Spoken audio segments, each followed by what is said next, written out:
All right, Vic, this one I'm happy to record. I'm happy to talk about this. We are, meaning us, the New York Yankees, are sending Jorge Posada out to pasture. You know what? I'm all about the hip hip Jorge. Go west, young man. Go west, go down, retire in Florida, wherever you want to go, and we'll see you get an old timer's day. Yeah. Next year. Next year, because you're as old as half those guys on the team anyway. You know, the Jim Admits that they bring back. Crush. Just to sum it up, I mean, you know what I think of Jorge. Yes, I'm happy that we had him. We won championships with him. He had a good postseason this year. But, Yes, he did. But we don't need him on our team. And I didn't like it when we signed him after 3 years ago to this most recent 3-year extension. He had a career year right before we signed him to He the did. 4-year extension. Was that 4 year? extension. I thought it was That was 3. brutal. And then I knew that he was playing for a contract right there. Yeah. He batted 300. Career year, and that was it. But good for him. I mean, that's how he got his money. Well, yeah, he got his money. I wish I could do the same. But you know what? See you later, Jorge. And you know what? Thanks for keeping it cool back there, or keeping it warm back there for Jesus Montero. That's right. Future Hall of Famer. Future Hall of Famer. Which brings me to the topic of Jorge Posada. All right. And this is a fact, even when you and I were sitting at Demeter's and having a couple of cocktails.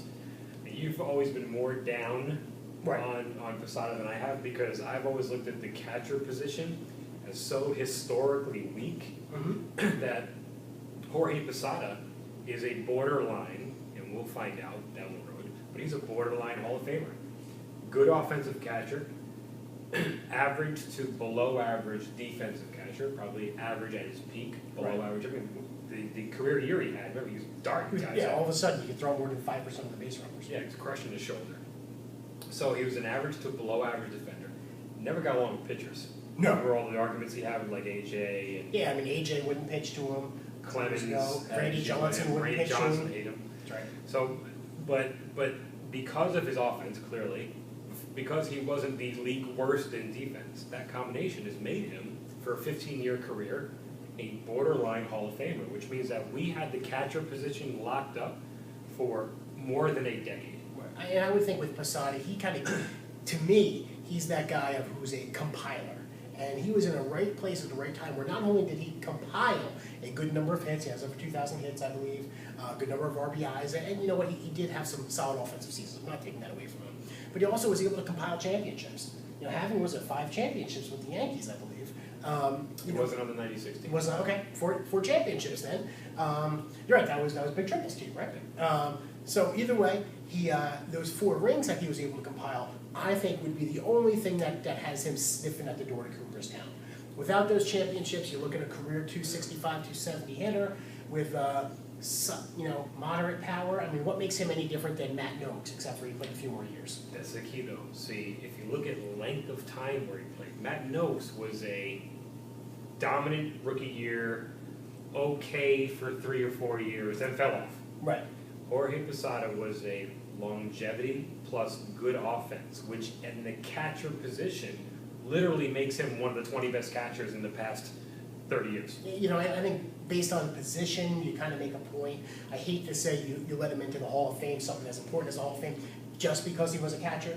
You know, if he was any other position on the diamond, he wouldn't even be getting a second talk. Totally. But not even second base. I mean, nothing. No other position besides catcher. Right. And the only thing is, for a lot of Posada's tenure, the dominant offensive force was Mike Piazza at catcher. And I always wondered, why don't we have, if Posada's supposed to be so great, how come he's not batting .330 and hitting 35 home runs like Piazza was?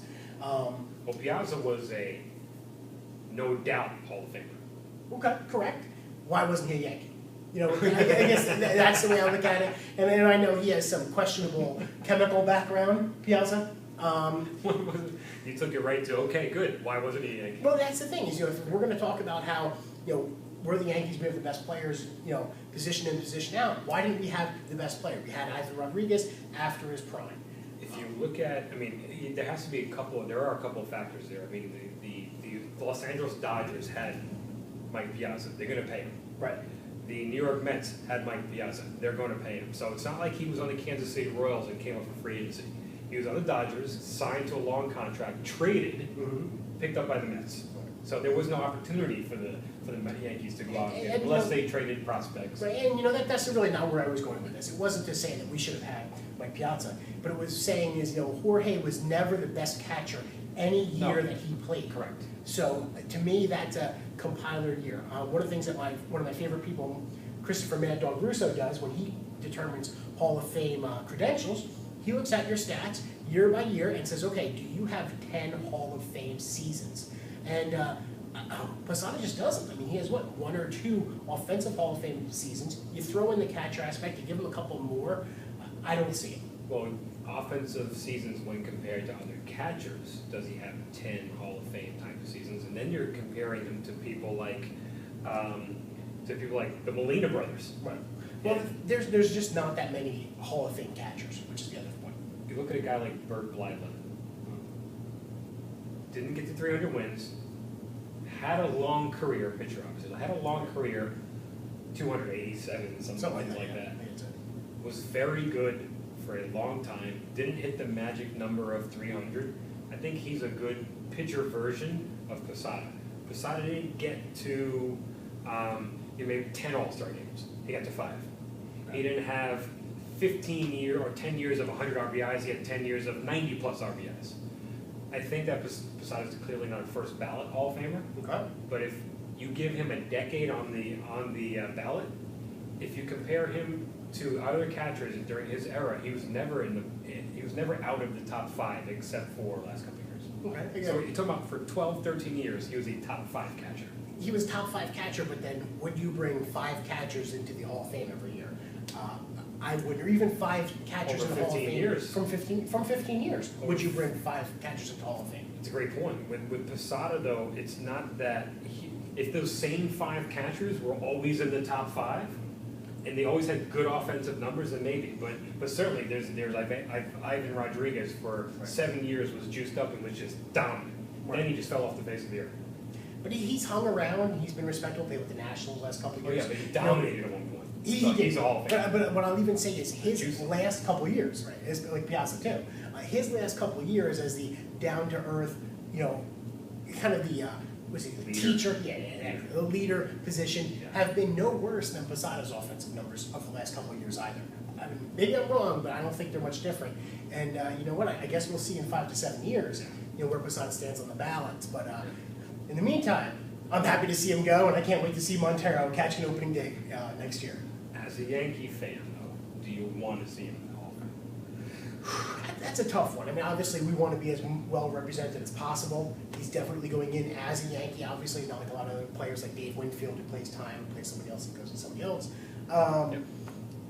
Yes, I want to see Posada in there. I want it to be as much of a Yankee institution as opposed to a baseball institution. So I do want to see him in there, but do I think he deserves it? Not really.